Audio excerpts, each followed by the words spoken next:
Here's a professional lawnmower.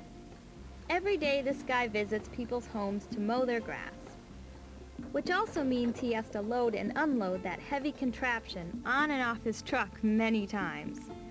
Now, he could try to pick up the mower straight up and put it on the truck, but remember, the resistance force is gravity pulling straight down on the mower.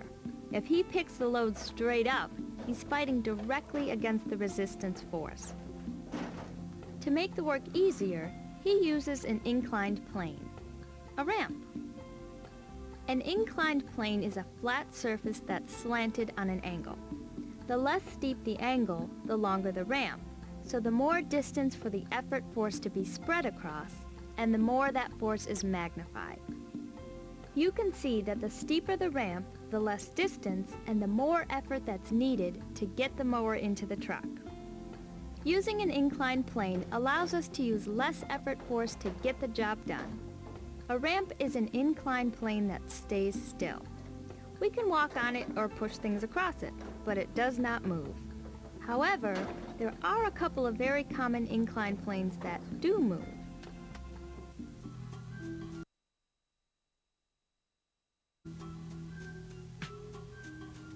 You probably don't realize it, but a knife is a perfect example of an inclined plane that moves. It's called a wedge, and it's really two inclined planes that meet in a point. Wedges are used to push two objects apart, or in the case of a knife, to split an object, like an apple. The force is spread out over the distance of the sides of the wedge. The longer and thinner the wedge, the greater its mechanical advantage. That's why a sharp knife cuts easier than a dull knife. The wedge is thinner and longer. A chisel is another example of a wedge. It can be used to shave thin strips of wood from a board.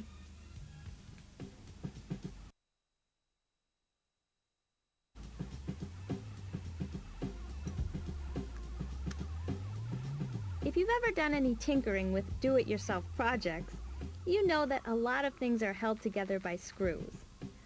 But I'll bet you never thought that a screw is really a type of inclined plane, right? Well, it is. A screw is really an inclined plane wrapped around a post. This spreads the force of turning the screw out over a much greater distance. The more threads, the more distance, and the greater the mechanical advantage.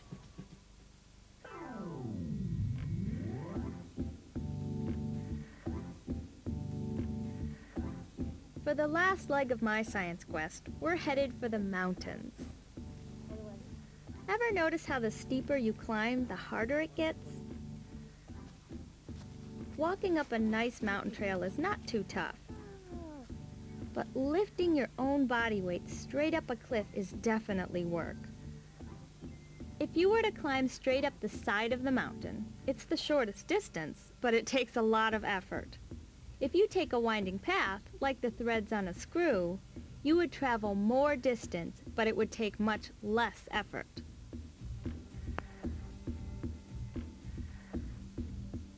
We've seen 6 examples of simple machines today. Each one makes work easier by providing some trade-off between the force applied and the distance over which the force is applied. Simple machines give us a mechanical advantage. That's why we use them. Let's do a quick recap. The lever uses a bar rotating around a fixed point, called a fulcrum. The effort force on one side of the fulcrum is multiplied on the other side of the fulcrum, so we can use less effort to lift a load. The wheel and axle can be used in several ways to make work easier. It can reduce friction by rolling instead of dragging. Force can be applied to the smaller part, the inclined plane. A ramp is another example of extending the distance of the effort force so less force is needed. We also saw 2 examples of moving.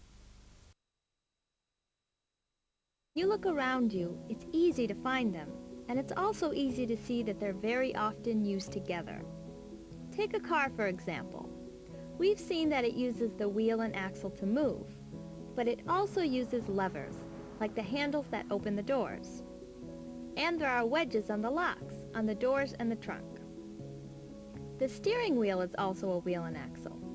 Machines like cars that are a combination of two or more simple machines are called compound machines. Compound machines can be very small, like a pair of pliers. Pliers use levers, the handles turning on the bolt that connects them. And they also use a wheel and axle, a big circle multiplying the force as it turns on a smaller circle. Compound machines can also be very large, like the huge machines at this hydroelectric plant that actually use water as the effort force.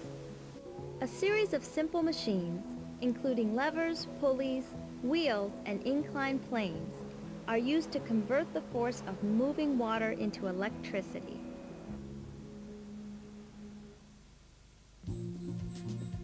When you look out at the lights in a city, and you think of all the technology in our world today, it's amazing to think that for thousands of years, simple machines were technology. All these ideas we've seen today were as high-tech as it got. And even in today's world of computers and communication, without simple machines, we'd be nowhere. So long, your fellow traveler.